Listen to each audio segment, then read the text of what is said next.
पावसाळी अधिवेशनापूर्वीच राज्य मंत्रिमंडळाचा विस्तार, सूत्रांची माहिती, तर सर्व रिक्त पद भरणार, कोणत्या आमदारांना संधी मिळेल याकडे लक्ष।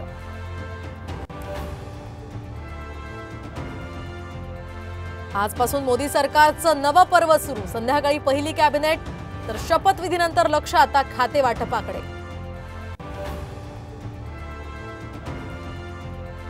7 खासदार असलेल्या शिंदे गटाला 1 राज्यमंत्रीपद, तर रामदास आठवले यांना सुद्धा राज्यमंत्रीपद। राष्ट्रवादी काँग्रेस पक्ष 1, मात्र वर्धापन दिनाचे कार्यक्रम 2, शरद पवार गटाचा नगरमध्ये तर अजित पवार गटाचा मुंबईत कार्यक्रम।